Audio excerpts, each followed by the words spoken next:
يا أيها الذين آمنوا صلوا عليه وسلموا تسليما اللهم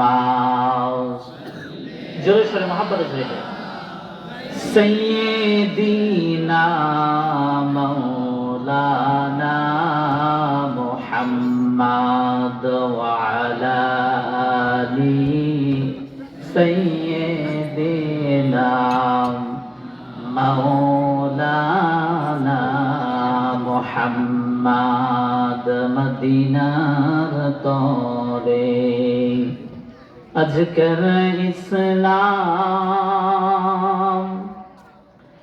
আনলো নবী মুহাম্মদ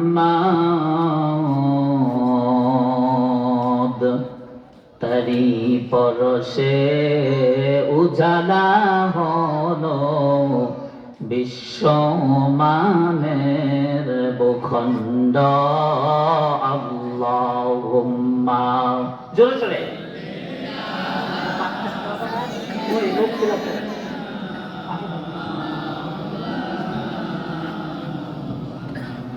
وعلى آل سيدنا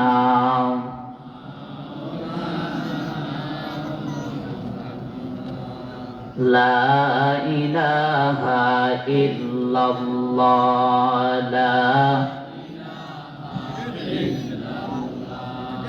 لا إله لا إله إلا الله محمد رسول الله صلى الله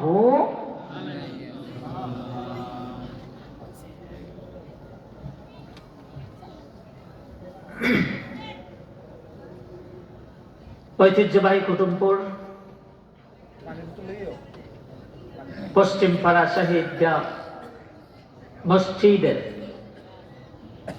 উদ্যোগে 12তম তাফসীরুল কোরআন মাহফিল 2024 অত্র মাহফিলের সম্মানিত সভাপতি প্রধান আকর্ষণ সালাতুল আসর থেকে এই পর্যন্ত যত আলেম ওলামা জ্ঞানগর্ভ আলোচনা করেছেন, সম্মানিত দিনদার ইমানদার মুসলমান ভাই ও পর্দার অন্তরালের বোনেরা, আপনাদেরকে আমার পক্ষ থেকে আন্তরিক মোবারকবাদ জানাচ্ছি।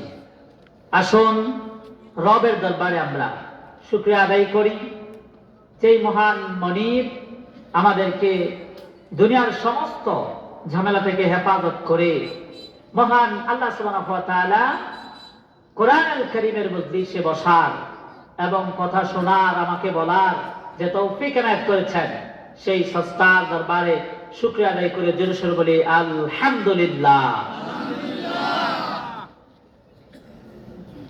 দুরূদ তাসলিম সাইয়্যিদুল কাওনাইন আশরাফুল আম্বিয়া, লেজিসলেটিভ পাওয়ার, যাকে আল্লাহ শরীয়ত প্রণেতা বানিয়েছেন, যিনি ওয়া আরসালনাকা ইল্লা রাহমাতাল লিল আলামিন, যিনাকে আল্লাহ রহমত স্বরূপ হিসাবে দুনিয়াতে পাঠিয়েছেন, সেই রহমতের কান্ডারির নামে মন থেকে নিংড়ানো ভালোবাসা উজাড় করে দিয়ে বলি মুহাম্মদ রাসূলুল্লাহ সাল্লাল্লাহু আলাইহি ওয়াসাল্লাম।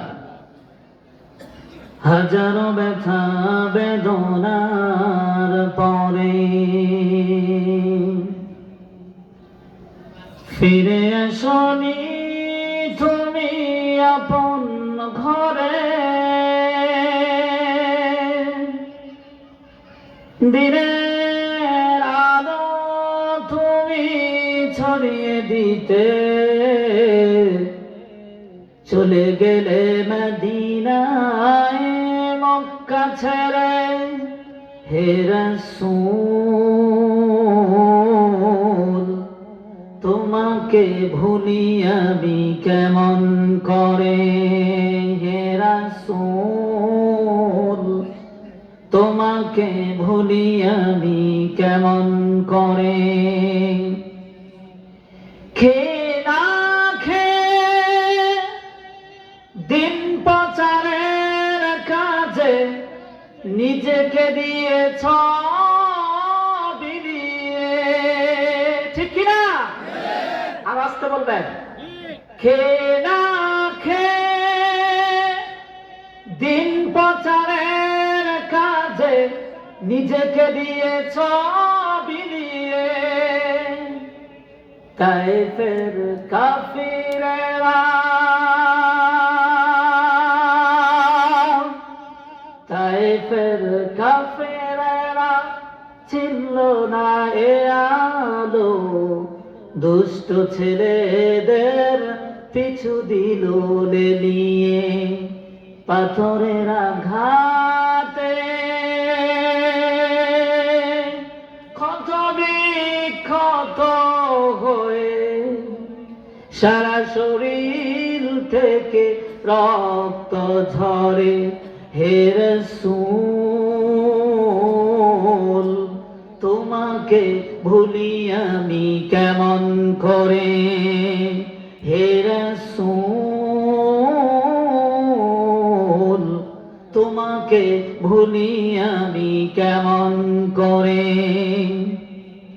হেরার গুহায় তোমারই ধ্যান, আসমান থেকে নামে আল কোরআন, ঠিক কিনা? ওয়াজ এখানেই আছে, খুঁজে পাইলে এখান থেকে পেয়ে যাবেন, না পাইলে গোটা পৃথিবীটা খাওয়াই দিলে ওয়াজ বুঝবেন না, ঠিক কিনা? হেরার গুহায় তোমারই ধ্যান, আসমান থেকে নামে আল কোরআন। ভাঙল সবার ভুল তোমারই পরে, আসলো কোরআনের ছায়া তলে। খালেদ ওমর আলী আছে না নাই? খালেদ ওমর আলী আবু বকর ইসলামী ঝান্ডা, আপনারা বলেন কি হবে? নীল যে তোলে। আল আমিন তুমি ছিলে যে সদা সকল মানুষের তরে, ঠিক কিনা? সেই হচ্ছে বিশ্বনবী, যার নাম আলামিন। বিশ্বাস করার মতো ব্যক্তির নাম হচ্ছে মুহাম্মদুর রাসূলুল্লাহ। সবাই তো ভাইরা, আলোচনা কি করব? পরিবেশ দেখে মনে হচ্ছে আমরা এমন একটা খারাপ কাজের আয়োজন করছি, যেই খারাপ কাজে মানুষগুলো অংশগ্রহণ করছে না, তারা এটাকে খারাপই মনে করছে, যার জন্য এখানে সংখ্যা লঘু। তার মানে সংখ্যায় কম না বেশি? কম। আর মানুষ মনে করে এটা খারাপ কাজ, এখানে যাওয়া যাবে না, এর জন্য তারা বাড়িতে, রাস্তাঘাটে, দোকানপাটে বসে থেকে প্রমাণ করে দিচ্ছে কোরআনের মজলিস হচ্ছে আমাদের বিপক্ষে, আমরা এটাকে মানি না, কথায় না বললেও কাজে প্রমাণ করছি, ঠিক কিনা? কপাল পোড়া জাতি, কপাল পোড়া যারা কোনো দোকানে বসে আছে। কেমন কপাল পোড়া জাতি? তারা যদি এই কোরআনের মজলিসে আসত, এই কোরআনের মজলিস থেকে একটা শব্দ, একটা বাক্য যদি তারা জানতো, তারা শিখত, যিনি বলতেছেন তিনি যদি প্রমাণ সহ একটা বাক্য তাদেরকে বুঝাইতে পারতেন। কারণ বিশ্ব নবী মুহাম্মদুর রাসূলুল্লাহ সাল্লাল্লাহু আলাইহি ওয়াসাল্লাম তার মুখমসৃত বাণীর মধ্যে বলে দিয়েছেন, বাল্লিগু আন্নি ওয়ালাউ আয়া, তোমরা আমার পক্ষ থেকে একটা বাণী অথবা একটা শব্দ, একটা বাক্য তাদের কাছে পৌঁছায়া দাও যাদের কাছে এখনো ওই বাক্যটা পৌঁছায় নাই, ঠিক কিনা? একটা বাক্য পৌঁছায়। তাহলে এই হাদিসটা দ্বারা আমরা বুঝলাম, মানুষ যদি হেদায়েত হতে হয়, হেদায়েত হওয়ার জন্য দরকার একটা বাক্য। কয়টা? একটা। আর যদি হেদায়েত না হওয়ার চিন্তা থাকে, গোটা কোরআনুল কারীম তাকে গুলিয়ে গ্লাসে ডুবিয়ে খাওয়াই দেন, শরবত বানাইয়া ব্লেন্ডার করে, তারপরেও তিনি কখনোই হেদায়েতের পথ চোখে দেখবে না। কেননা সুম্মুন বুকুমুন উমিয়ুন ফাহুম লা ইয়ারজিউন, কান আছে শুনে না, চোখ আছে দেখেও দেখে না, ঠিক কিনা? তাহলে বুঝলাম, দোকানঘাটে, রাস্তাঘাটে, বাড়িতে যারা বসে আছে তারা হচ্ছে বয়রা আর না হয় কানা। কেননা তারা রাস্তা চিনে না, এর জন্য তারা ভালো জায়গায় পৌঁছাইতে পারছে না। আর না হয় বয়রা, কানে শোনে না, যার জন্য তারা এখনো পর্যন্ত উত্তম মজলিস থেকে দূরে সরে আছে, কপাল পোড়াদের দলভুক্ত হয়ে গেছে, ঠিক কিনা? আমার ভাইয়েরা, কোরআনুল কারীমের মধ্যে আল্লাহ সুবহানাহু ওয়া তাআলা তার দোস্ত মুহাম্মদ রাসূলুল্লাহ সাল্লাল্লাহু আলাইহি ওয়াসাল্লামকে ডেকে বলতেছেন, ইয়া আইয়ুহাল মুদাসসির, আমার দোস্ত, ও কাপড় কম্বল চাপড়েওয়ালা ব্যক্তি, আপনাকে আমি পৃথিবীর জমিনে কম্বল চেপে রাখার জন্য, কম্বল দিয়ে মুড়ে থাকার জন্য পাঠাই নাই। যদি বিশ্ব নবীকে আল্লাহ যদি তিনার দোস্তকে এই বাক্য প্রদান করেন, এই বাক্য দিয়ে তাকে হুঁশিয়ার করেন, তাহলে আমরা তো ওই বিশ্ব নবীর উম্মত, ঠিক কিনা? তাহলে এই বিশ্ব নবীর উম্মত যেহেতু, আমরাও কম্বল মুড়াইয়া থাকাটা কখনোই নবীর উম্মত হিসাবে প্রমাণ দেয় না, ঠিক কিনা?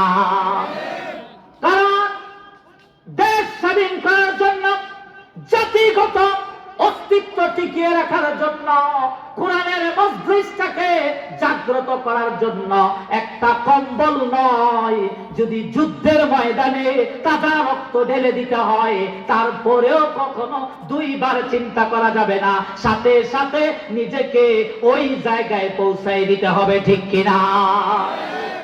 কিন্তু আমরা কপাল পোড়া জাতি। দেখুন আমরা কেমন ভাবে কপাল পোড়া জাতি।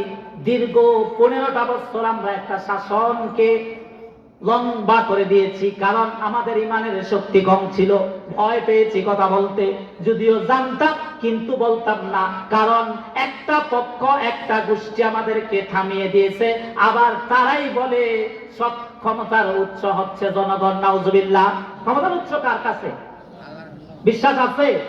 তাহলে জোরে করে এই আল্লাহর নামে, যে আল্লাহর কাছে ক্ষমতার উৎস আছে, যে আল্লাহ ক্ষমতা দিতে পারে, তাহলে সে আল্লাহর নামে তাকবীর দেওয়া দরকার আছে না নাই? এই তাকবীর দিয়ে আমরা ওই বয়রা, ওই কানাদেরকে জানিয়ে দিতে চাই, এই মজলিসে কম নাই, তোমাদের চাইতে বেশি আছে। কারণ একজন ইমানদার 100টা কাফেরের কাছে সর্বসাকুল্যে এগিয়ে থাকবে। কারণ তুমি দেখতেছো একজন ইমানদার, কিন্তু আল্লাহর পক্ষ থেকে এই একজন ইমানদারের সাথে লক্ষ কোটি ফেরেশতা দিয়ে আল্লাহ তার দলটাকে প্রসারিত করে দিয়েছে, ঠিক কিনা? কারণ ইমানদাররা সবসময় কমই থাকে, ইমানদাররা সবসময় কম থাকে। ভালো জিনিস কম হয়, দামটা কম না বেশি? বিশ্বাস আছে? তাহলে এইখানে যারা আমরা উপস্থিত হয়েছি, আমরা কি সংখ্যায় কম না বেশি? কম। কিন্তু দামের দিকে আমরা কি বেশি না কম? বেশি। কপাল পোড়া যারা দোকানে বসে বিড়ি ফুকাচ্ছে আর পান চালাচ্ছে, তারা বুঝি দামি বেশি নাকি? নো, তারা দাবি নয়। তারা হচ্ছে কোন জগতে রয়েছে? তারা হচ্ছে অন্ধকার জগতে রয়েছে। যে অন্ধকার জগতে হচ্ছে আল্লাযীনা কাফারু ইলা জাহান্নামা যুমারা, তাদেরকে কিয়ামতের দিন এই অন্ধকার রাইখাই ঘাড় ধরে ধাক্কাইতে ধাক্কাইতে হাত্তা ইযা যাউহা, তাদেরকে ধাক্কাইতে ধাক্কাইতে জাহান্নামে নিক্ষেপ করা হবে। তারা দোকানে বসে থেকে ওই ধাক্কানো রাস্তা, জাহান্নামের রাস্তাটাকে তারা সচল সুন্দরভাবে জাহান্নামে যাওয়ার ব্যবস্থা করতেছে, ঠিক কিনা? তাহলে বুঝলাম ইমানদার কম, কিন্তু দামটা কম না বেশি? নদীর মাছ কম, দাম কি? আস্তে বলেন, দাম কি? চাষের মাছ বেশি, দামটা কি? কম। কেন চাষের মাছ? কেননা সে তার মতো করে, যিনি চাষি ছিল সে কোনো প্রাকৃতিক চিকিৎসা নেয় নাই, সে তার মতো করে লাভজনক করে কি খাওয়াইছে, হ্যাঁ, সে যা তার মতো ইচ্ছা মতো করেছে, ভ্যাকসিন থেকে শুরু করে অনেক কিছু খাওয়াইছে, খাওয়াইয়া তাড়াতাড়ি করে টাইমের আগেই মাছ খেতে সে বড় করে দিয়েছে, দিয়া তার ভিতরে যেই স্বাদ থাকার দরকার এই স্বাদটা সে রাখে নাই, কারণ তার দরকার হলো মুনাফা। এই মুনাফা করতে যাইয়া সে এমন ব্যবস্থা করে দিয়েছে মাছ তার প্রাপ্তবয়স্ক আগেই ওজনে বেশি হয়ে গেছে, ঠিক কিনা? সেই এমন একটা অবস্থা এখন আমাদের বাংলাদেশে, এমন একটা অবস্থা এখন আমাদের বাংলাদেশের, আমরা ওজনে বিশ্বাসী হচ্ছি, আমরা যোগ্যতায় বিশ্বাসী নাই। আমাদের দেশে হচ্ছে এমন একটা অবস্থা যে যত বেশি পেটওয়ালা হবে তার তত বেশি ক্ষমতা থাকবে সমাজে, ঠিক কিনা? যে যত বেশি হচ্ছে, যে যত বেশি হচ্ছে জোরে কথা বলতে পারবে সমাজে, তার সব তার বেশি হচ্ছে প্রায়োরিটি দেওয়া হয়। কেননা সমাজ তাকে ভয় পায়, তাকে দিয়া চিল্লাইতে চায় না। আবার এক ধরনের মানুষ আছে যারা নাকি বলে যে আমরা তাদের সাথে কি পারবো, আমাদের পিছনে কোনো ব্যাকআপ আছে নাকি, আমরা তো ব্যাকআপ ছাড়া লোক। তার মানে সে আল্লাহর উপরে বিশ্বাস আছে কি নাই? আল্লাহর উপরে বিশ্বাস থাকলে কোন ইমানদার, কোন মুত্তাকি এই কথা ভুলেও বলবে না যে আমার কোনো ব্যাকআপ নাই, ঠিক কি না? কারণ ইমানদারকে সাহায্য করেন কে? তাহলে আল্লাহর উপর একটা তাকবীর হবে, রেডি হন আপনারা, লিল্লাহে তাকবীর, আরেকবার লিল্লাহে তাকবীর। আল কোরআনের আলো, আল হাদিসের আলো, ইসলামের শত্রুরা বাংলাদেশের মাটিতে কি হবে? এই দেশে থাকা যাবে না যদি তোমরা কোরআনের বিরোধিতা করো। তাহলে যেমন করে আমরা কিছুদিন আগে একজনকে কি করছি, উড়িয়ে দিয়েছি, কারণ সে খুঁটিয়ে খুঁটিয়ে 15টা বছর ধরে ক্ষমতার একটা মসনদ বানিয়েছে। আল্লাহ বলতেছেন চিন্তার কোনো কারণ নাই, তোমার যেখানে শেষ আমার সেখানেই শুরু, ঠিক কিনা? আর আসতে বলেন, শুনে ফেলতে, আবার শুনে ফেললে ইন্ডিয়ার থেকে ঢুকে চলে আসলে পরে আবার বলে সিরিয়াস আছে বলেই যদি সে ঢুকে যাবো, কাছে মিথ্যে আসি, দেখতাছি তোরা কে কি করতাছ, বুঝতে পেরেছেন? তার মানে হচ্ছে তার এখনো স্বাদ আছে কিছু করার, কিন্তু সে এটা ভাবে না কিছুদিন আগেও তার কথায়, তার একটা চালা চামুন্ডার কথায় স্তব্ধ হয়ে গেছে সমাজ। মানুষ জান্য তার বিরোধিতা করে না, তার বিপক্ষে কথা বলার সাহস পায় নাই। আজকে এই সংগঠিত দল, এই সংগঠিত গোষ্ঠী নিচ্ছিন্ন হয়ে গেছে জাস্ট একজন আবু সাঈদের শহীদের মধ্য দিয়ে, ঠিক কিনা?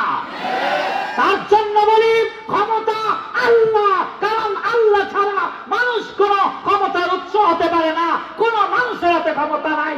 আল্লাহ ছাড়া, আল্লাহ যদি চান আমাকে ক্ষমতার মস্তকে বসাইবেন। গেছিলাম আন্দোলন করে ন্যায্য দাবি আদায় করতে, হয়ে গেছি যায়া সরকার, ঠিক কিনা? গেছিলাম কি দাবি আদায় করতে? গেছিলাম হচ্ছে আমার যোগ্যতা, অর্থাৎ আমি যে জ্ঞানী, আমি জ্ঞানীর প্রাপ্ত সম্মান আদায় করতে গেছিলাম। আল্লাহ বলছে না না, তোমাকে শুধু জ্ঞানীর সম্মান দেব কেন, আমি তো চাচ্ছি তোমরা রাষ্ট্র চালাই নাও, ঠিক কিনা? সবকিছু কার ইশারায় রলে? আলা লাহুল খালক ওয়াল আমরু বিত্তাকুল্লাহ। কারণ আল্লাহর আমিরত্বের বাহিরে পৃথিবীর কারো আমিরত্ব কখনোই ছিল না, এখনো নেই, আগামীতেও থাকার কোনো সম্ভাবনা নাই। এই বিশ্বাস আছে আছে কার? চিল্লায় একটা তাকবীর দিয়ে দেখা। চার্জ কমে গেছে, ব্যাটারি ড্যামেজ, বুঝতে পেরেছেন?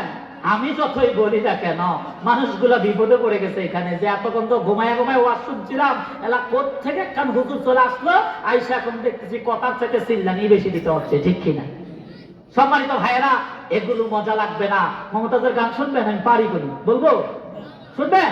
হ্যাঁ, ডিজে একখান দেই, ওদের খালি ক্যাসেট লাগাই দিলেই চলবে। তো কি শুনবেন তাহলে? তাহলে যেখানে একটা গায়ে হলুদের অনুষ্ঠানে যেই লোকগুলা হয়, আজকে একটা কোরআনের মজলিসে সেই লোকগুলা হয় নাই। জাতি কি আগাচ্ছে না পিছাচ্ছে? আর আজকে বলেন, জাতি কি আগাচ্ছে না পিছাচ্ছে? এই জাতি পিছানোর একটাই কারণ, আমার পূর্ববর্তী বক্তা বলে দিয়ে গেছেন, এই জাতির পিছানোর কারণ একটাই কারণ, জাতি সুদকে মনে করছে ব্যবসা, আর ব্যবসাকে মনে করছে সুদ। ব্যবসা থেকে দূরে থেকে সুদের দিকে অগ্রসর হচ্ছে। তার মানে আল্লাহ বুঝাইছে ডানে যাও, সে বামে চলতেছে। তার মানে সে শিক্ষিত হইয়াও বুঝা শূন্য নাস্তিকতাবাদ বেছে নিয়েছে। এই কারণেই আল্লাহ তাআলা তার দোস্তকে বলে দিয়েছেন, হ্যাঁ, ইয়া আইয়ুহাল মুদাসসির, হে কম্বল চাপনেওয়ালা ব্যক্তি, কুম ফানজির ওয়া রাব্বাকা ফাকাব্বির, আপনাকে আমি কম্বল চাপে ঘুমানোর জন্য পৃথিবীতে পাঠাই নাই, আপনাকে পাঠাইছি কম্বল ছুঁড়ে দিয়া তাদের কাছে তাকওয়ার দাওয়াত দেওয়ার জন্য, যাতে এই অন্ধকার সমাজ থেকে এই তাকওয়ার মধ্য দিয়া মানুষগুলো একটা সুন্দর, স্বচ্ছ এবং ইসলাম নির্ভরশীল জীবন উদযাপন করতে পারে। সেই ফর্মুলা বাতানোর জন্য আপনাকে আমি পৃথিবীর জমিনে প্রেরণ করেছি, ঠিক কিনা? কথা কি আমার? আসতে বলেন, কথা আমার? কার কথা বলেছেন? কাকে? ভাই আপনাদেরকে প্রশ্ন করছি, রাগ করছেন? আপনাদেরকে প্রশ্ন, এত কত ওয়াজ শুনছেন, তো শিখছেন না কিছু? কিন্তু শিখেন নাই? শিখছেন কিছু? ভাই সবচাইতে দুঃখের বিষয় একটাই, আমাদের দেশে কি যাকে জানেন, আন্তর্জাতিক বক্তা লাগে, তাইলে ওয়াজ শুনতে আসে। আর এই দেশীয় বক্তারা তো মনে করেন এগুলো দেশীয় মাল, তো এগুলো তো মনে করেন কথা বলতে পারে না। আন্তর্জাতিক বক্তা হইলে না মনে করেন চেহারাও ভালো, সর্বদিক থেকে ভালো, বউ বউ করে কইলো, 10 মিনিট কইলো, সব ওকে। আমরা তো মনে করেন বই কইরা কথা কই, আর বক্তা তো হচ্ছে মনে করেন ওই সেই আরশে মহল্লাতে কোরআন নতুন নিয়ে এসে কথা কয়, ঠিক কিনা? বক্তা বুঝে আরশে আল্লাহ থেকে সরাসরি নাযিল করে নিয়ে আসতেছে, আর আমরা বুঝি কোট, আমরা বুঝি একটা বই থেকে কথা বলতেছি, তাই তো? তাহলে আমাদের কথা শুনতে আপনার সমস্যা কোথায়? তাহলে বুঝতে হবে আপনি কোরআন বোঝার জন্য মাহফিলে আসেন না, মজা লওয়ার জন্য মাহফিলে আসেন। ভুল না ঠিক? আর আসতে বলেন, ভুল না ঠিক? যে কোরআন শোনার জন্য মাহফিলে আসবে, সেই স্টেজের দিকে তাকিয়ে দেখবে না বড় না ছোট, মোটা না চিকন, কালো না সাদা, ওটা দেখবে না। সে শুধু দেখবে স্টেজ থেকে কোন সাজেশনটা আসতেছে, ওই সাজেশনের সাথে সে একত্ববাদ ঘোষণা করে তার জীবনটাকে পরিবর্তন করার চেষ্টা করার নামই হচ্ছে ইমানদার, ঠিক কিনা? সম্মানিত ভাইয়েরা, আমি শুধু এই কথাটাই আপনাদেরকে বুঝাইতে চাচ্ছি, কোরআনের কাছে কোনো কালো সাদার কোনো তফাৎ আছে? ইসলামের মধ্যে কালো সাদার তফাৎ আছে? ছোট বড়র তফাৎ আছে? নাই। যেখান থেকে কোরআনের আওয়াজ আসবে তুমি সেখানেই যাও, যেখান থেকে কোরআনের কথা শুনতে পাও সেখানেই কোরআনের কথা শুনতে চলে যাও। কে বলতেছে বিষয় ওইটা নয়, কি বলতেছে বিষয় ওইটাই হবে সবচাইতে বড়, ঠিক কিনা? কিন্তু আজকে সমাজের ভিতরে উল্টো, বলতাছে কে ওইটাই হলো বিষয়, কি বলতাছে ওইটা বিষয় না। আমির আমরা বলতাছে তো চলবে, বুঝেন নাই কথা? কে বলতাছে? আমির আমরা বলতাছে ঠিক আছে, তোফাজ্জল মোল্লা বললে ঠিক নাই। কেন না? তোর ছোট বক্তা, এ তো মসজিদে চাকরি করে, এই হুজুর আবার কি ওয়াজ করবে? হ্যাঁ, ইনি আবার কেমন ওয়াজ করবে? ইনি কি বুঝেনি তো, প্রতিদিন জুমায় বলে, কি ওয়াজ শুনতে যাবো না। কিন্তু আমির আমরা তো কইবে নতুন নতুন কথা। কোরআনের ভিতরে কোনো নতুন কথা আছে? কোরআনের কথাগুলোর বয়স কত জানেন? কোরআনের কথাগুলো প্রায় ১,৫০০ বছর, কিছু কিছু কথার তো তার চাইতে আরো বেশি বছর। কেননা অন্যান্য নবীদেরকে আল্লাহ যে কথাগুলো বলেছেন, ওই কথাগুলো আল্লাহ এই বিশ্ব নবীর জন্য কোট করে কোরআনের মধ্যে পাঠিয়ে দিয়েছেন। তাইলে কিছু কিছু কথার বয়স ১,৫০০ বছরের চাইতেও বেশি, ঠিক কিনা? তাহলে ১,৫০০ বছর আগে এই কোরআনুল কারীম যেভাবে কোট হয়েছে, এখনো পর্যন্ত সেই কোরআনুল কারীমই রয়েছে। তাইলে তুমি নতুন কি খুঁজতে চাচ্ছ? তার মানে তোমার পিছনেরটা মজা লাগে না, নতুন কিছু বলো, তার মানে নতুন তো কিছুই নাই, তাহলে তো তোমার ইসলাম সময় শেষ, ঠিক কিনা? সম্মানিত ভাইয়েরা, সবচাইতে বড় বিষয় হচ্ছে আমরা এখনো পর্যন্ত অন্তর, বিবেক এগুলোকে ঘুম থেকে উঠাইতে পারি নাই, যার জন্য এখনো পর্যন্ত আমরা কোরআন থেকে শিক্ষা নিতে ব্যর্থ হয়েছি, ঠিক কিনা? হুদাল লিন্নাস ওয়া বাইয়িনাতিন মিনাল হুদা ওয়াল ফুরকান। পৃথিবীর জমিনে আমি তোমাদের কাছে এসেছি এমনি এমনি নয়, ও দুনিয়ার মানুষেরা, এখানে কোন হিন্দু, কোন বৌদ্ধ, কোন মুসলিম, কোন ইহুদি, কোন খ্রিস্টানকে মেনশন করা হয় নাই। হুদাল্লিন নাস, পৃথিবীতে যারা মানুষ রূপে জন্মগ্রহণ করেছে, দেখতে মানুষ, ঠিক কিনা? যারা মানুষ, ওয়াবাইয়ানাতিন মিনাল হুদা ওয়াল ফুরকান, আমি সমস্ত মানুষকে সত্যের পথে, সত্যের মতে প্রতিষ্ঠিত করার জন্যই কোরআন পৃথিবীর জমিনে আগমন করেছে। বলুন সুবহানাল্লাহ। কিন্তু মানুষ তো সত্য কথা কোরআন থেকে খুঁজে পায় না। মানুষ কোরআন থেকে খুঁজে পায় হচ্ছে সাল্লাল্লাহ পড়তে হবে, কিয়াম খুঁজে পায়। মানুষ কোরআন থেকে খুঁজে পায় কি? তাবিজ খুঁজে পায়। কোরআন থেকে খুঁজে পায় কি? অমুক সূরা পয়রা ফু দিলে রোগ সেরা যায়, অমুক সূরা পয়রা ফু দিলে অমুকের বউ অমুকের হয়ে যায়, ঠিক কি না? কোরআনের কথা বিশ্ব মুখণ্ড। ইহুদিরা যখন কবিতার ভাষায় বলছেন, ইহুদিরা বিজাতিরা যখন কোরআন পড়ে বানায় ফাইটার প্লেন, মুসলিম জাতি তখন কোরআন পড়ে তাবিজ বানাইতে করে প্রেম, ঠিক কিনা? আসতে বলেন, আমরা হচ্ছে কোরআনকে চিনি তাবিজ বানাইতে, আমরা কোরআন দিয়ে ঝাড়ফুঁক করে উদাও করে দিচ্ছি কোরআন দিয়ে, কিন্তু জাতিকে হেদায়েতের জন্য কোন টোটকা কোরআন থেকে দিচ্ছি না। আর এই ফুফার কাজে লাগাই এই কোরআনটাকে আমরা দিন শেষ করে দিচ্ছি। কোরআনকে আমরা কোনো গবেষণার কাজে লাগাচ্ছি না, কোরআনকে বোঝার চেষ্টা করতেছি না। কোরআন কি নিয়ে আসছে পৃথিবীর জমিনে, কোরআন কেন আসছে পৃথিবীর জমিনে, কোরআন কি শুধু শুধু আসলো, কোরআনের বাড়ি কোথায়, কোরআনকে জিজ্ঞাসা করে দেখুন। কোরআন আপনার উত্তর দিচ্ছে ফি লাওহিন মাহফুজ।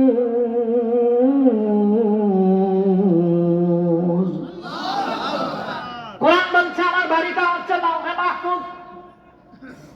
এই লাওহে মাহফুজ কোন সাধারণ কোন জায়গা নয়, ইন্টেনসিভ কেয়ার ইউনিট ভিভিআইপি লাউজ, এমন একটা ভিআইপি জায়গাতে আমি সংরক্ষিত ছিলাম।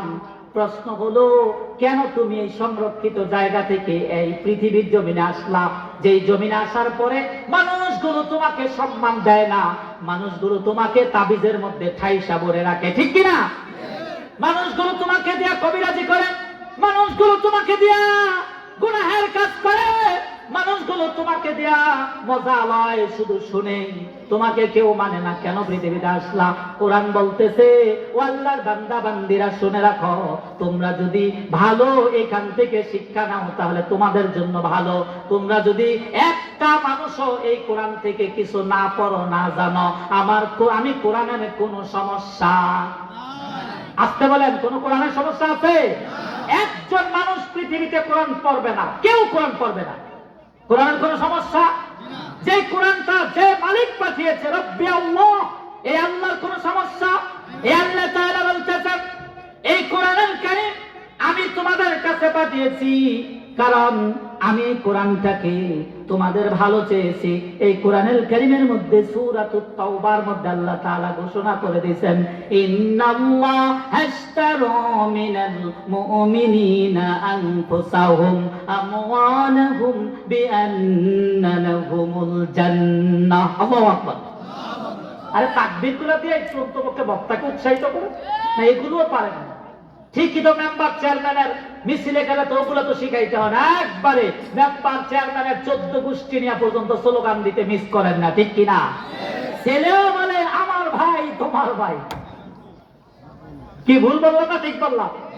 আর আসতে বলে ভুল বললাম না ঠিক বললাম?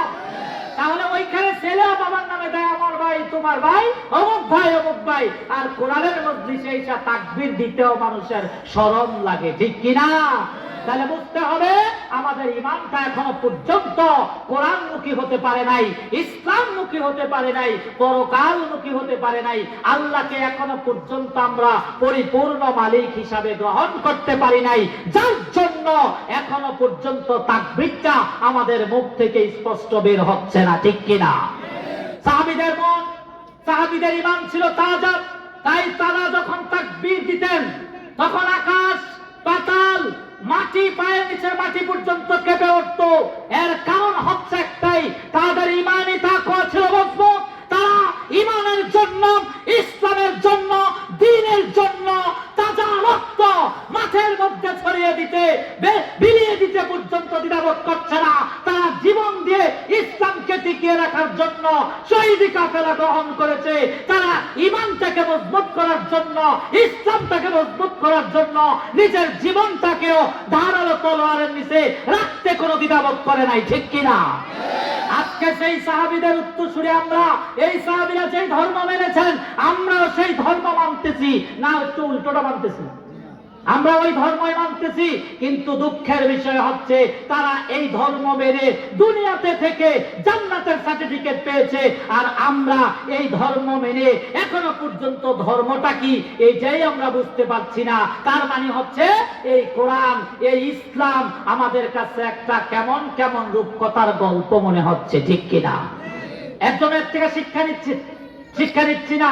আবার তো বলে আপনি কোরআন থেকে ওয়াজ করেন, আমি আপনাকে বলবো কোরআন থেকে ওয়াজ করলে কোরআনের কথা মিষ্টি না, কোরআনের কথা হচ্ছে টক, কোরআনের কথা হচ্ছে ঝাল।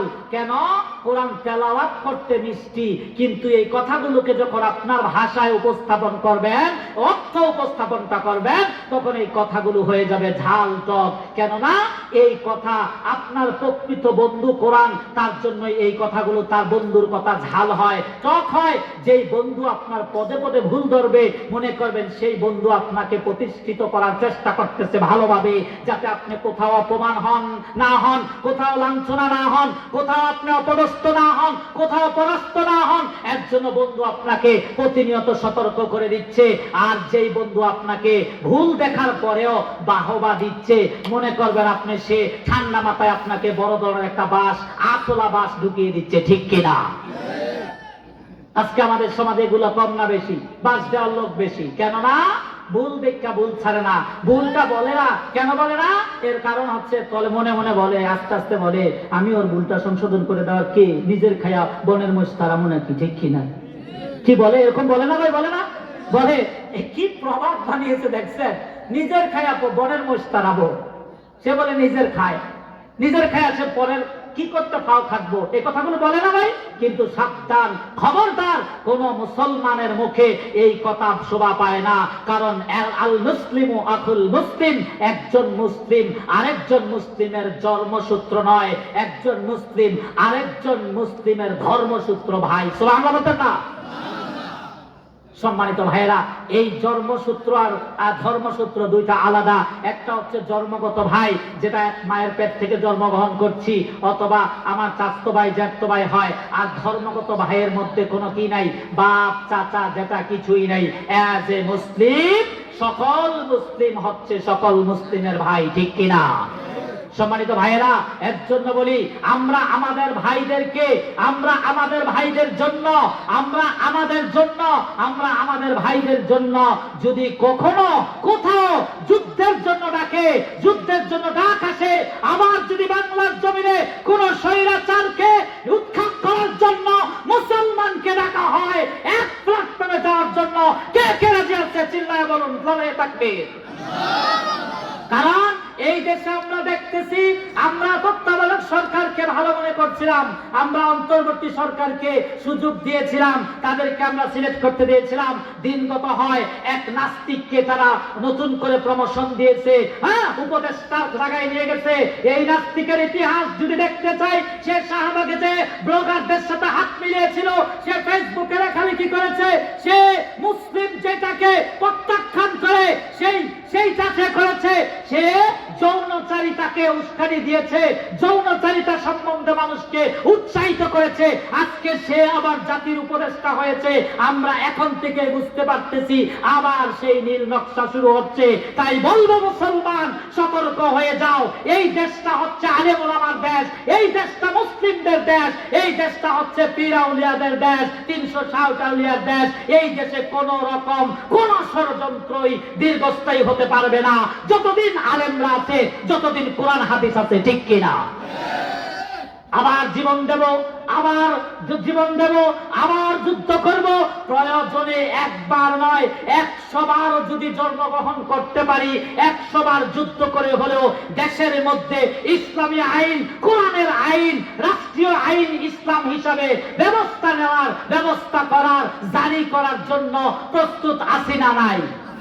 সম্মানিত ভাইয়েরা, মুসলিম মানুষ হয়ে সবচাইতে বড় কথা হচ্ছে একজন মুসলমান যদি বলে রাষ্ট্রীয় ধর্ম ইসলাম দরকার কিসের, ইসলাম তো মানবে ব্যক্তিগত, তাহলে সে শিরক করবে, সে ভুল করবে, সে বড় ধরনের একটা অপরাধ করবে। এর কারণ হচ্ছে একটাই, সে আল্লাহর দেওয়া আইনকে ওভারটেক করেছে, আল্লাহর দেওয়া কথাকে প্রত্যাখ্যান করেছে। আর আল্লাহ তাআলা তাদের ব্যাপারে সূরাতুন নিসার মধ্যে বলেছেন, ইন্নাল মুনাফিকিনা ফিদ দারকিল আসফালি মিনান নার।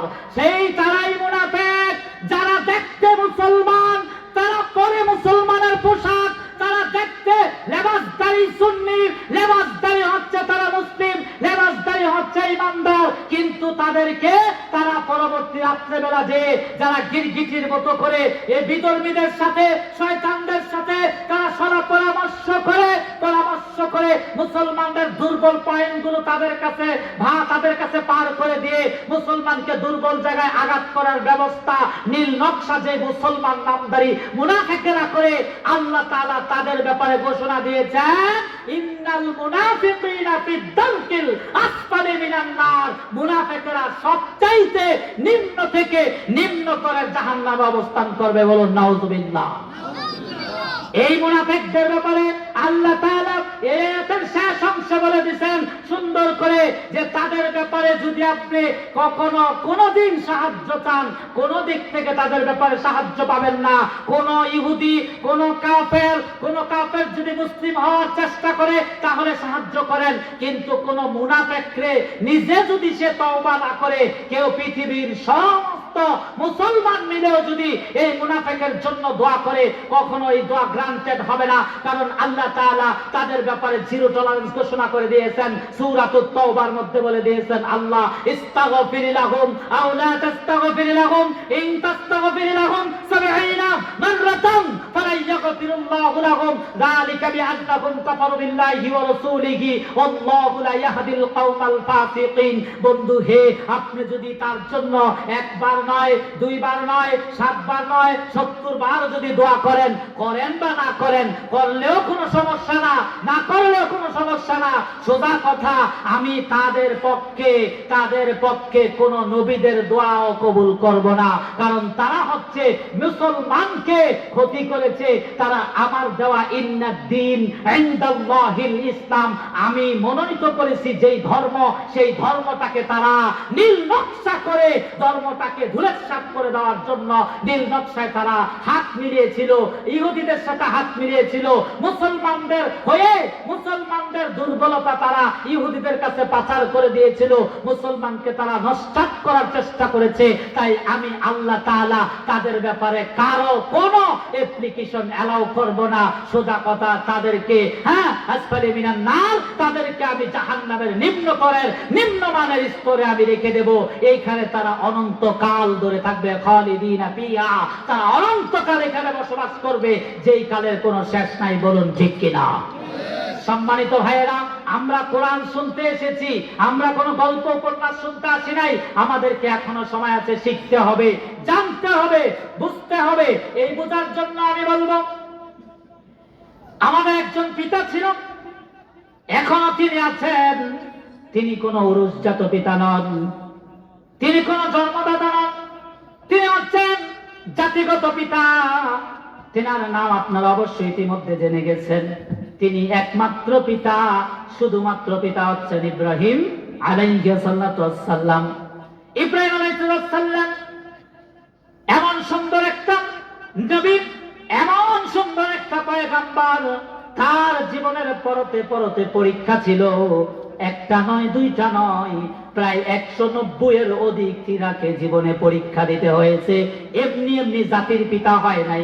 9 মাস জেলখানায় থাইকা 9 মাস পরে দেশে আইসা কইবা আমি জাতির পিতা, কখনোই সম্ভব হবে না।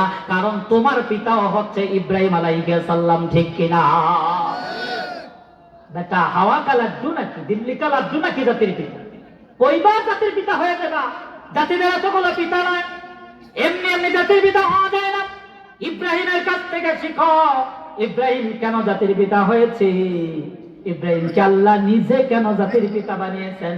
কারণ ইব্রাহিম আলাইহিস সালাম জীবনে এতগুলো পরীক্ষার সম্মুখীন হয়েছে, কোন নবী পয়গম্বর এতগুলো পরীক্ষার সম্মুখীন হয় নাই। বলুন সুবহানাল্লাহ। আমার বন্ধুগণ, ইব্রাহিম আলাইহিস সালামের সন্তান ইসমাঈল আলাইহিস সালাম বিবাহ করেছেন। বিবাহ করার পরে বাবাকে সংবাদ দিয়েছেন, বাবা আমি বিবাহ করেছি, আপনি আমার বাসায় আসেন, আমার বউকে দেখার জন্য, আপনার বউমাকে দেখার জন্য আপনি আসেন। ইব্রাহিম আলাইহিস সালাম তিনি হঠাৎ করে একদিন ইসমাঈল আলাইহিস সালামের বাড়িতে এসে পৌঁছাইলেন। বাড়িতে ঢোকার জন্য তিনি নক করলেন। নক করার পরে বাড়ির ভিতর থেকে কর্কশ আওয়াজ আসলো, কে? বৌমা শ্বশুরের সাথে উত্তর দেয়, কে? কত জোরে, কর্কশ ভাষায়, নম্র ভাষায় না। আজকে আমাদের সমাজে বুঝি এরকম নাই, ঠিক আছে? আছে নাই তো ভাই, আরে ঠিক। এখনকার বৌমারা তো যেই সোহাগী, মাশাআল্লাহ, একেবারে নিজের চুল দিয়ে শ্বশুরের পা মুছে দেয়, ঠিক না? ঠিক না? ঠিক না? আর শাশুড়ি তো কোলে করে রাখে, এমন শাশুড়ি তো যে আদর করে, এই শাশুড়ির ভাত খাইতে হয় না। এইভাবে বৌমার আদর পায় শাশুড়ির পেট 3 বেলা জায়গা 6 বেলা ভরে থাকে, ঠিক কিনা? আমার বন্ধুগণ, ভিতর থেকে যখন কর্কশ ভাষায় আওয়াজ আসলো, ইব্রাহিম আলাইহিস সালাম দ্বিতীয়বার বললেন, ইসমাইল বাড়িতে আছে? বলছে না, বাড়িতে নাই। এমন ভাবে বিরক্ত হয়ে কথা বলছেন। কখনো এমন বিরক্ত হওয়া দেখে ইব্রাহিম আলাইহিস সালাম মনে করলো এখানে আমার আর থাকা যাবে না। যাওয়ার সময় শুধু একটা ঘটনা সংক্ষিপ্ত করে দিচ্ছে, আমার আলোচনার সময় কম। সময়কে দাম দেওয়া জরুরি। সময়কে দাম দেওয়া জরুরি না? সময়কে গুরুত্ব দেওয়া জরুরি। নির্ধারিত সময় শেষ করবো যদি আপনারা সাপোর্ট করেন। আছেন না নাই? থাকবেন থাকবেন না বাড়ির যাবেন? বাড়ির যাবেন না? যারা যারা যাবেন আগে আগে চলে যান। যারা যারা বাড়ির থেকে ফোন আসছে, যাদের বাড়ির থেকে নক করছে, বউ ডাকছে, তাহলে চলে যান। পরে আবার বাড়ির জায়গা দিত না, দরজা বন্ধ করলে লোক বাড়িতে ঘুমাইতে পারতেন না। তো রাস্তায় থাকতে হবে। আমি চাই না আপনার রাস্তায় থাকেন, কষ্ট করেন। আমার ভাইয়া, ইব্রাহিম আলাইহিস সালাম শুধু একটা কথাই বলেছেন, ইসমাইল যখন বাড়িতে আসবে ইসমাইলকে বলে দিও ইসমাইল যেন তার ঘরের চৌকাঠটা পাল্টায়া দেয়। আরে ভাই, নবী তো নবীর ভাষা বুঝে, নবী তো নবীর ভাষা বুঝে, বন্ধু তো বন্ধুর ভাষা বুঝে, স্ত্রী তো স্বামীর ভাষা বুঝে, স্বামী তার স্ত্রীর ভাষা বুঝে। কেননা দোকানদার কাস্টমারের ভাষা বুঝে, কাস্টমার দোকানদারের ভাষা বুঝবে, এটাই তো স্বাভাবিক, ঠিক কিনা? আজকে বলেন ঠিক কিনা? যখন নাকি ইব্রাহিম আলাইহিস সালাম এই কথা বললেন, ওই ইব্রাহিম আলাইহিস সালাম এই কথা বলার পরে বৌমা বলল, ঠিক আছে বলবো না। ইসমাঈল আলাইহিস সালাম যখন বাড়িতে কিছু সময় পরে প্রবেশ করলেন, আসার পরে বলেন একটা বৃদ্ধ লোক আসছিল। কি লোক আসছিল? বৃদ্ধ লোক। একটা বৃদ্ধ লোক আসছিল। তখন বৃদ্ধ লোকটা আপনার কথা জিজ্ঞাসা করছে। জিজ্ঞাসা করার পরে আমি বলছি বাড়িতে নাই।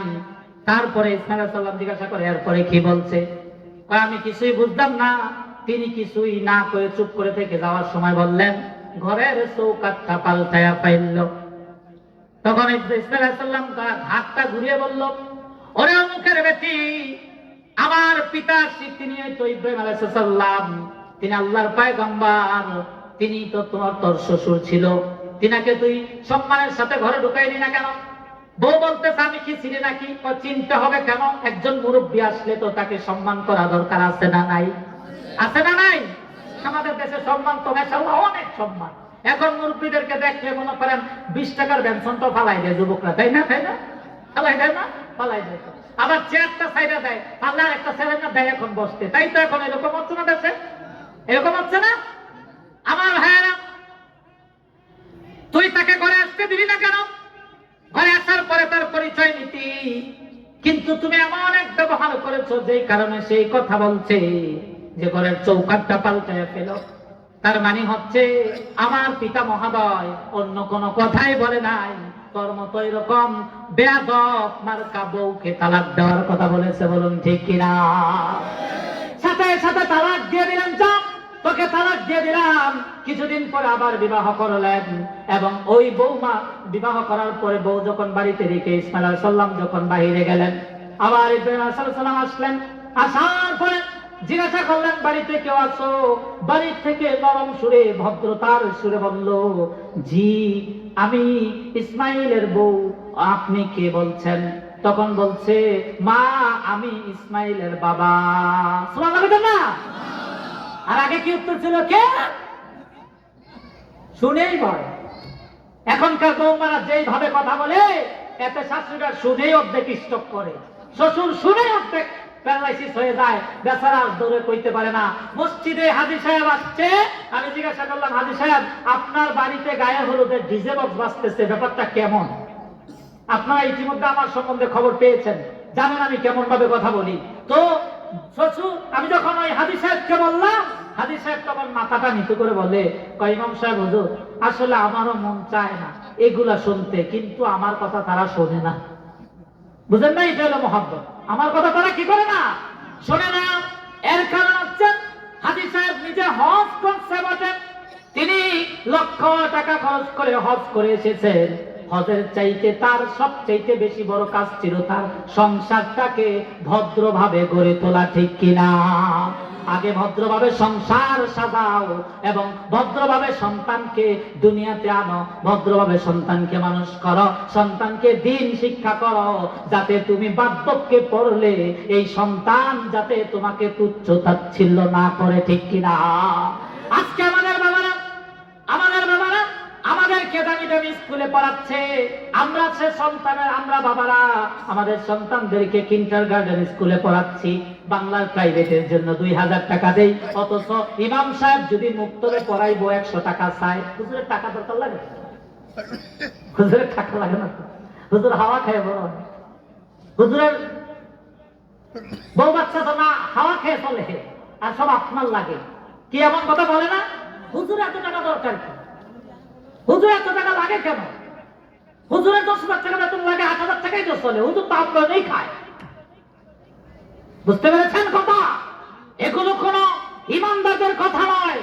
যদি তাদের মধ্যে কোরআনের নিম্নমানের জ্ঞানও যদি, নিম্নতম জ্ঞানও যদি কোরআনের থাকতো, তারপরেও তার মুখ থেকে এরকম উচ্চ বাক্য, এরকম বেয়াদবি কথা বের হতো না। সে অবশ্যই নমনীয় সুরে কথা বলতো, ঠিক কিনা?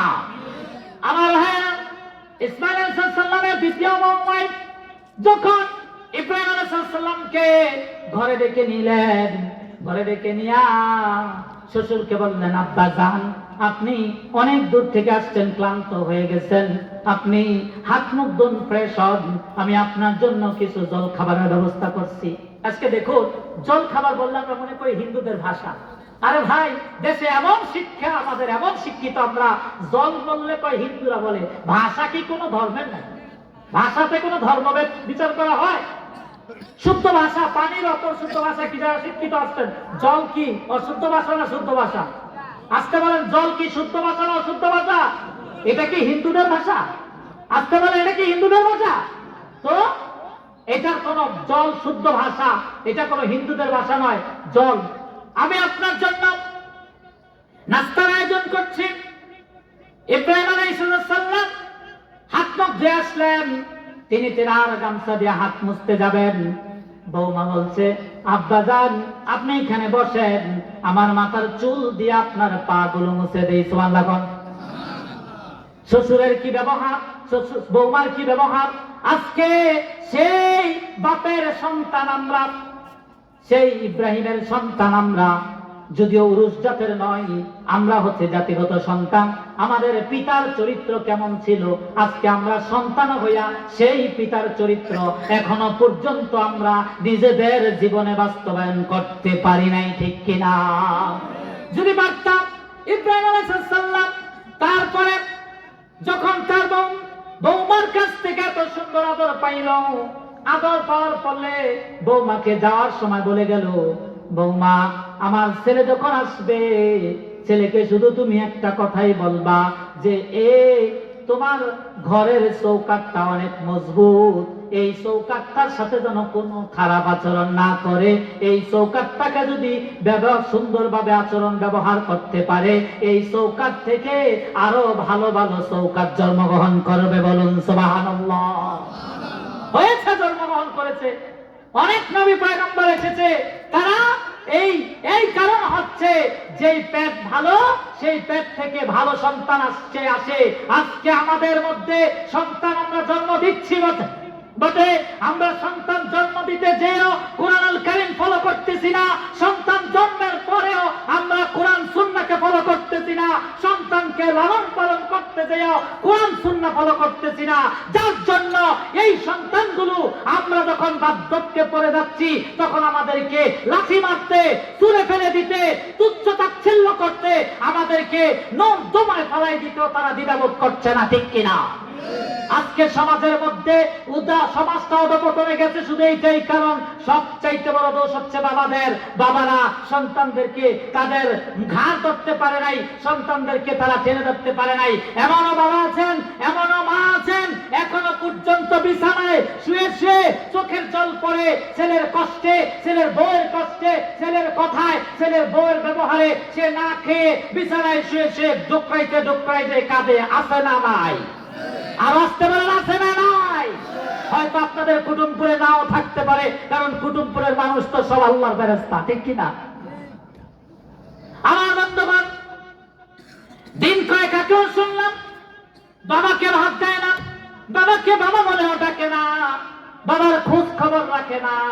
মা কষ্ট করে অসুস্থ হয়ে মা কাতরাচ্ছে, ছেলে লাখ লাখ টাকা ইনকাম করতেছে, কিন্তু মাকে ডাক্তার দেখানোর টাকা তার কাছে হচ্ছে না। এমন অপয়া সন্তান সমাজে আছে না নাই?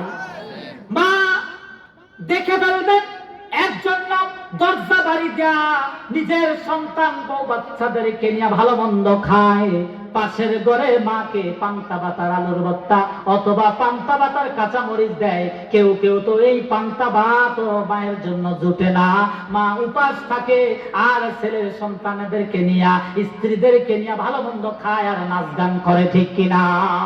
অথচ যেই মা 10 দিন আপনাকে গর্ভধারণ করেছেন, যেই মা রাত্রে নিশীথে শীতের সময় কোন শীতে যখন মানুষগুলো লেপ গায়ে দিয়ে কম্বল গায়ে দিয়ে শুয়ে থাকে, তখন সেই মাগুলো সেই সময় ওই মায়েরা কি করছে? ওই মায়েরা সন্তানকে বুকে জড়িয়ে শুয়ে রয়েছে। কিছুক্ষণ পরে সন্তান প্রস্রাব করে দিয়েছে, সন্তান পায়খানা করে দিয়েছে। আমার ভাইরা, তারপরে মা কখনো নাকে মুখে হাত দেয় নাই, গন্ধ অনুভব করে নাই, দুর্গন্ধ অনুভব করে নাই। করছে নাকি? করছে কি? আপনারা কি বিরক্ত হচ্ছেন নাকি ভাই?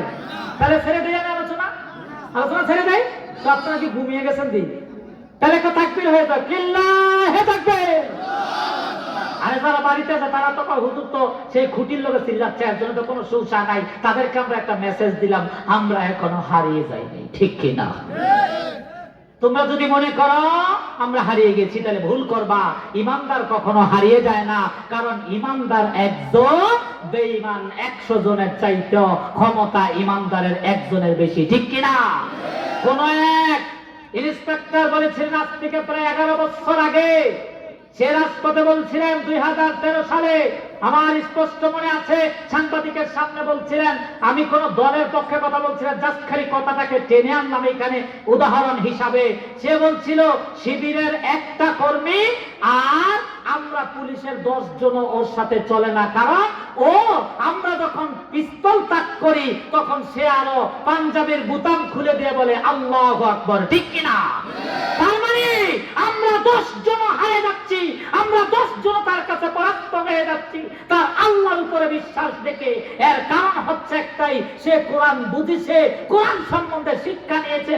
সে জানে এখান থেকে মরতে পারলেই আমি শহীদিয়াতের সওয়াব পাবো, আর শহীদদের জন্য সবচাইতে বড় পুরস্কার হচ্ছে ওয়াসিকাল্লাযীনা ইত্তাকাউ ফাওকাহুম ইলাল জান্নাতি যুমারা। জোরে বলুন সুবহানাল্লাহ। কারণ তাদেরকে কিয়ামতের দিন জান্নাতে দেওয়া হবে।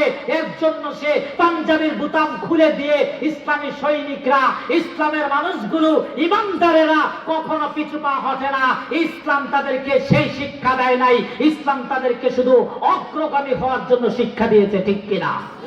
আমার ভাইয়েরা, তারা যখন পাশে ঘুমায়, মা তখন শীতের কনকনে শীতের মধ্যে মানুষ লেপের নিচের থেকে বের হয় না, ওই সময় সন্তান প্রস্রাব করে মার কাপড়টা ভিজিয়ে দিয়েছে। আমার বন্ধুগণ, মা অভাগিনী মা কষ্ট অনুভব না করে আস্তে করে উঠে যে সন্তান যাতে টের না পায়, সন্তান যাতে না কান্না করে, সন্তান যাতে ঘুম থেকে না উঠে, ওই সন্তানকে আস্তে আস্তে করে ওই ভিজা কাপড়টাকে সরিয়ে দিয়া কাপড়টা পাল্টাইয়া ওই ভিজা জায়গায় মা শুয়া সন্তানকে শুকনা জায়গায় শুয়া ঘুমটা ধারাবাহিক করে দেয়, ঠিক কিনা? আজকে এই নারী ছেড়া ধন, এই নারী ছেড়া ধন সন্তান হইয়া আজকে বাবা মার যত্ন নেয় না, বাবা মা অযত্নে অবহেলায় মৃত্যুর কোলে ঢুলে পড়ে, সন্তান শুধু ভালো মন্দ নিয়েই ব্যস্ত থাকে, এমন সন্তান আমাদের সমাজে আছে না নাই? এর জন্য আমাদেরকে উচিত এখন থেকেই যারা ছোট ছোট সন্তানের বাবা মা হয়েছেন, যাদের সন্তান ভূমিষ্ঠ হয়েছে বা যাদের সন্তান ভূমিষ্ঠ হবে, এখন থেকে এখান থেকে নিয়ত করেন সন্তানকে আলেম না বানান, অন্তপক্ষে কোরআনের শিক্ষাটা তার মধ্যে ঢুকিয়ে দেওয়া দরকার আছে না নাই? আমার ভাই, আজকে এই তাফসীরুল কোরআন মাহফিলে আমি যে কথা বলতে এসেছি, আমি তো অবশ্যই কোন মায়ের সন্তান, ঠিক কিনা? যদি আমার মধ্যে কোরআনের জ্ঞান না থাকতো তাহলে আমি কখনো এত সুন্দর করে আপনাদেরকে বুঝাইতে পারতাম না, ঠিক কিনা? আমার ভাইরা, এই যে কোরআন হাদিসের মাহফিলগুলো জাগ্রত থাকুক, কোরআন হাদিসের মাহফিলগুলো চলুক, সমাজের মধ্যে তাফসীরুল কোরআন মাহফিল হোক, আর আমরা পিতামাতার সম্বন্ধে জ্ঞান নিব, কোরআন থেকে জ্ঞান শিখব, জানবো। এই কোরআনের প্রচারের মাধ্যম হচ্ছে তাফসীরুল কোরআন মাহফিল, ঠিক কিনা? এই তাফসীরুল কোরআন মাহফিলটা ধারাবাহিকভাবে চলুক, এর পক্ষে আপনারা আছেন না নাই? যদি থাকেন, আর কারো মা জনম দুঃখীর মা কবরবাসী হয়ে গেছে, কারো বাবা কবরে চলে গেছে, এখন সন্তান হেদায়েত হইছে, এখন বুঝে হায় আল্লাহ, আমি যদি আগে জানতাম আমার মাকে আমি কষ্ট পেয়ে মরতে দিতাম না, অবশ্যই আমার মাকে আমি শেষ বিন্দু রক্ত দিয়া হলেও চিকিৎসা করতাম। এমন অপয়া, এমন কপাল পোড়া সন্তান এখন সমাজে আছে না নাই? এমন কপাল পোড়া সন্তানদেরকে আমি দেখতে চাই যার মা দুনিয়াতে নাই, যার বাবা দুনিয়াতে নাই, এমন কোন বোন যার বাবা নাই মা নাই, এমন কোন ভাই যার বাবা নাই মা নাই, কিন্তু টাকা আছে, আফসোস করেন, কষ্ট করেন, যে চিন্তা করেন, অনুধাব করেন, অনুধাবন করতেছেন, আবেগ করতেছেন, এমন একটা বিবেকবান ভাই আমি চাই যে মা বাপের নেকির জন্য, মা বাপ কবরে ভালো থাকবে, মা বাপের জন্য দোয়া হবে, মা বাপ নাজাতের ফয়সালা পাবে, এমন একটা ভালো মানুষ বাবা মার জন্য দান করবে। মাত্র 5,000 টাকা একজন আল্লাহর বান্দা আছেন নাকি বলেন? 5,000 টাকা একজন। জানি মায়ের জন্য দোয়া, আমার মা দুনিয়াতে থাকা অসুস্থ ছিল, আমি চিকিৎসা করি নাই, ওই সময় বুঝি নাই, এখন কোরআন হাদিস পড়তেছি, বুঝতেছি, মা চলে গেছে, আমি এখন মাকে যত্ন করতে পারি নাই, সমস্যার কোনো কারণ নাই, তুমি নেককার সন্তান হিসাবে মা বাবার জন্য দান করো, তোমার এই দানের উসিলায় আল্লাহ তাআলা তোমার পিতামাতার কবরটাকে অবশ্যই জান্নাত দিয়ে ঢেকে দিবে, বলুন সুবহানাল্লাহ। এমন কোন ভাই আছেন? 5,000 টাকা আমি দোয়া করে দেবো। আলোচনার শেষের দিকে প্রধান মেহমান আসতেছেন, কিছুক্ষণের মধ্যেই তিনি ভালো মানের তাফসীর পেশ করবেন, মজার আপনাদেরকে টিপস দিবেন, কোরআন হাদিস থেকে পাবেন। 5,000 টাকা এমন কোন আল্লাহর বান্দা আছেন ভাই? নাই। এমন কোন আল্লাহর বান্দা 5,000 টাকা, 5,000 টাকা একজন ভাই বলেন যে ভাই আমি এই কোরআনের মজলিসের জন্য 5,000 টাকা দেব। কত টাকা কত দিকে চলে যায়, কত দিকে নষ্ট হয়ে যাচ্ছে ভাই। এই টাকা আপনার জন্য, আপনি থাকবেন না, কিন্তু এই টাকার নেকি কিয়ামত পর্যন্ত আপনার এবং আপনার পিতামাতার আমলনামায় যেতেই থাকবে, ঠিক কিনা? তাই বলি কি এখন কি ঠিক কিনা? ঠিক করে তো ভয় পাচ্ছেন না, ঠিক করে টাকা লাগতো না, ঠিক করে টাকা লাগতো না। যেন এমন কোন ভাই আছেন 5,000 টাকা, এমন কোন ভাই আছেন নাকি ভাই? এমন কোন ভাই 5,000 টাকা আল্লাহর রাস্তার জন্য দান করবেন? কত টাকা কত দিকে নষ্ট করে ফেলেন, খরচ করে ফেলেন, এমন কোন ভাই থাকলে বলেন ভাই যে আমি 5,000 টাকা আল্লাহর রাস্তায় দান করব। 5,000 টাকা, এই যদিও 5,000 টাকা কোন বিষয় না, এখনকার বাজারে এখনকার জন্য দ্রব্য মূল্যের ঊর্ধ্বগতিতে 5,000 টাকা নিয়ে বাজারে গেল ব্যাগ ভরে না, ঠিক কিনা? 5,000 টাকা আপনার 2 দিন সংসার, 3 দিন সংসার চলে না, 3 দিনের খরচ আল্লাহ রাস্তায় খরচ করুন, যদিও সেটা সংখ্যায় 5, কিন্তু কিয়ামত পর্যন্ত এটা লক্ষ গুণ।